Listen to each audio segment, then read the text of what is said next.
Alright, today we are going to start a couple videos going through mitosis and meiosis and looking at some of the terminology like homologous chromosomes and duplicated chromosomes. And that's where we're going to start with this video. So I'm dividing them into a couple different concepts. Alright, so first of all, if we take the mitosis and meiosis chapter and kind of put some of these concepts together, if we start with a sperm cell coming together with an egg cell,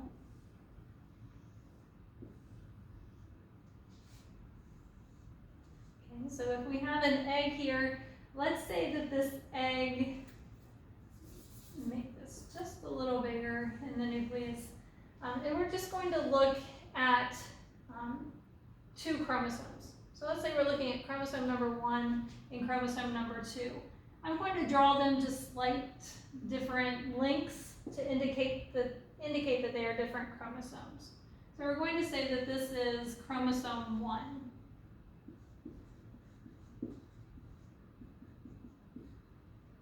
And then this will be our chromosome number 2. All right, now the egg would also have a chromosome number 1 and a chromosome number 2. Right? Now, they only have one of each one, though, so that makes them haploid.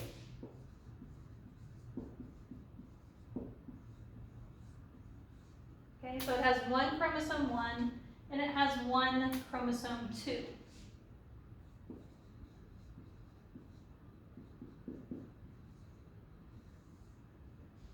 Okay, and then again, our sperm over here is also haploid.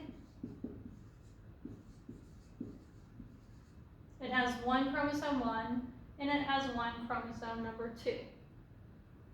Now, what happens during fertilization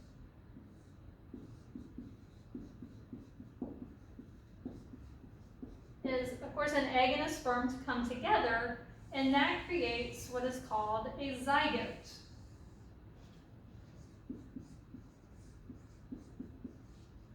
And that zygote is now going to be diploid. Because now the chromosome 1 that came in from the sperm is present, but also chromosome number 1 from the egg is also present. We'll keep them the same length there. Same thing for chromosome 1 or 2. Chromosome 2 from the sperm is present. Also chromosome 2 from the egg is present. So now we have two chromosome number 1s, and we have two chromosome number 2s.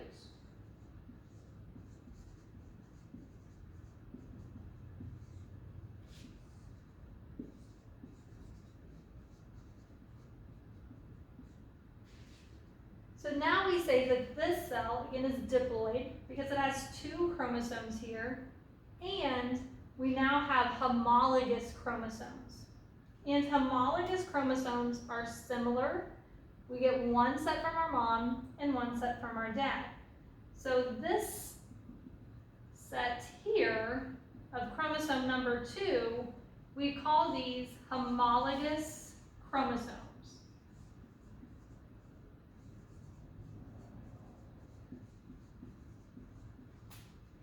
So there are 4 total chromosomes, and there are 2 homologous pairs.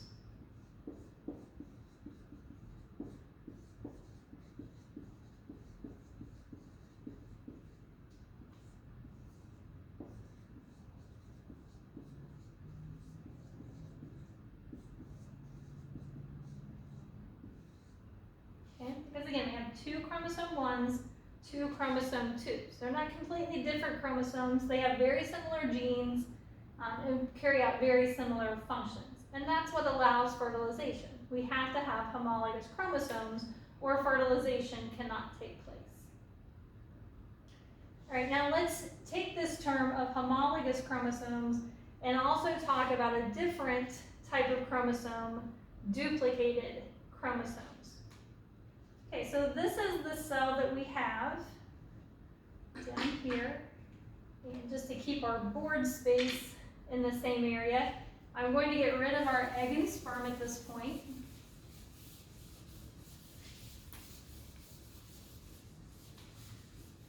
Okay, so now we have our diploid cell, or 2 sets of homologous chromosomes.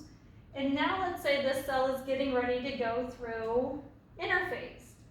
And one of the main events of interphase is DNA replication.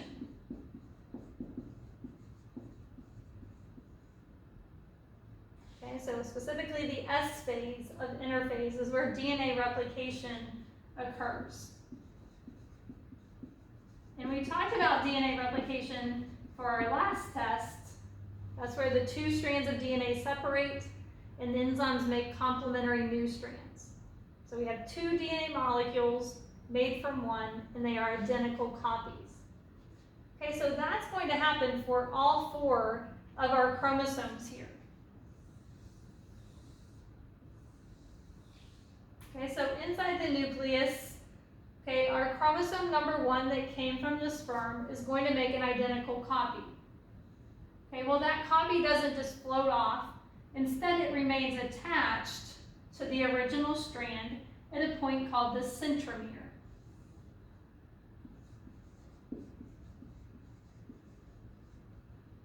Okay, chromosome 1 that came from the egg cell will also make a copy of itself,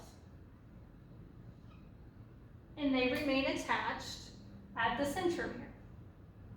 Okay, chromosome 2 that comes from the egg, from the sperm, will make a copy. Both of those remain attached. And then finally the same thing with our chromosome 2 that came from the egg. So now we still have our homologous chromosomes. We have 2 chromosome 1s, 2 chromosome 2s, but we also have duplicated chromosomes.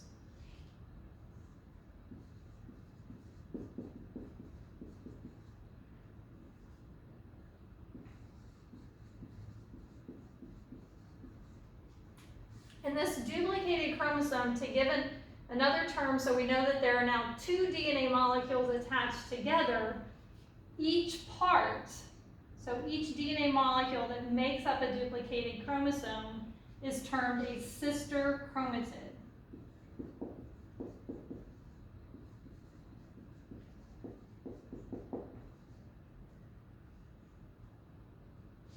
Okay, so one duplicated chromosome has 2 identical sister chromatids.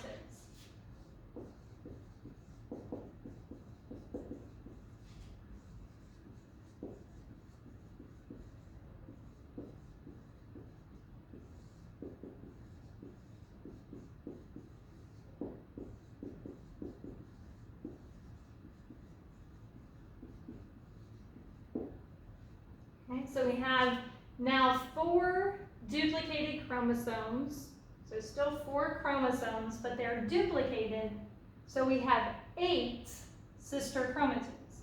So we have 1, 2, 3, 4, 5, 6, 7, 8 sister chromatids total inside of this cell.